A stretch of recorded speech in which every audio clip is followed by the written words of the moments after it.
Thank you. Thank you so much, Representative Carson, for your incredible leadership, for the work that you have done every day, not only on this bill, but throughout your time in Congress. We are so grateful to you.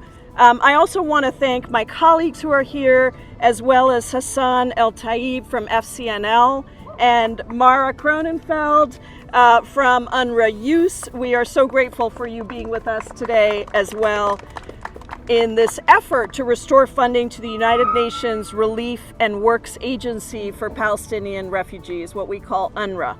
For decades, UNRWA has played an integral role in supporting the welfare of Palestinian refugees to ensure that they can live with dignity. UNRWA is a truly unique organization, and I think it's important that we understand that.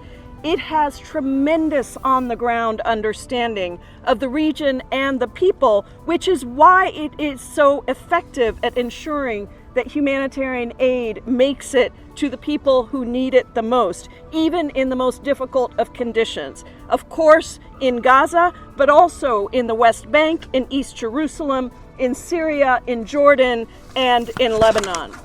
Humanitarian aid in the region is already severely restricted. Representative Carson gave you some numbers. I'm going to give you a few more. According to the World Food Program, 96% of the population of Gaza, 96%, is facing food insecurity. 2.15 million people are at crisis levels of hunger.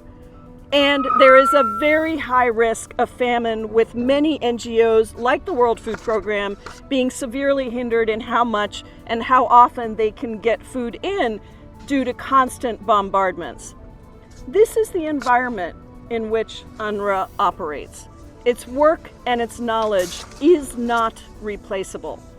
Just imagine, UNRWA has delivered flour to more than 1.9 million people.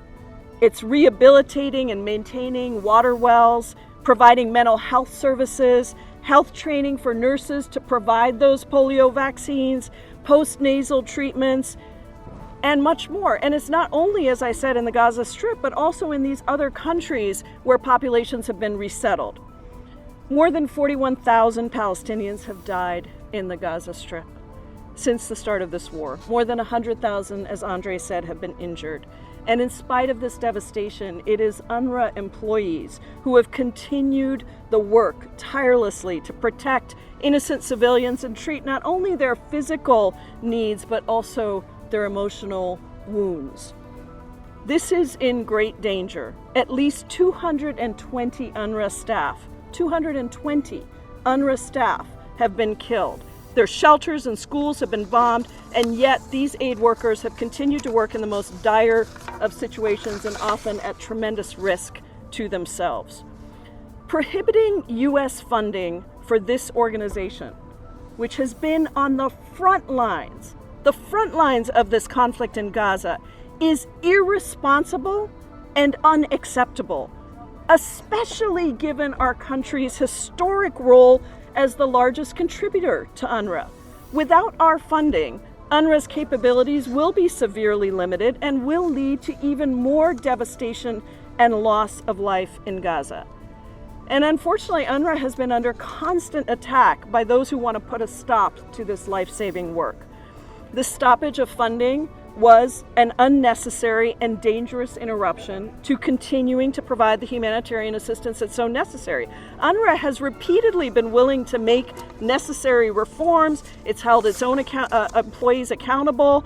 UNRWA has complied with all the requested independent investigations, and those investigations have actually shown that the agency has a very robust, well-developed approach to neutrality and is extremely effective. Recognizing both the irreplaceable work of UNRWA and the implementation of its necessary reforms and accountability, guess what?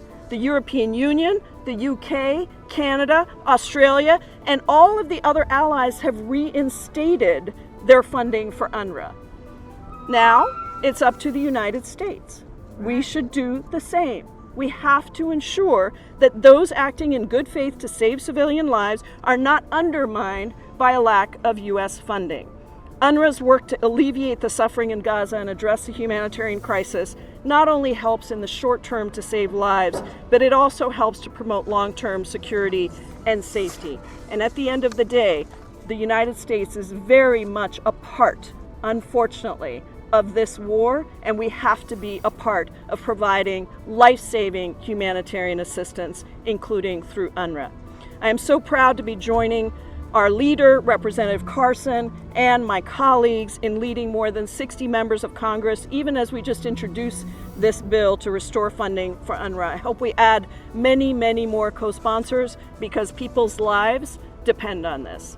And with that, it's my great honor to introduce the Deputy Chair of the Congressional Progressive Caucus, a dear friend and partner with me on this work and so much else, Representative Ilhan Omar.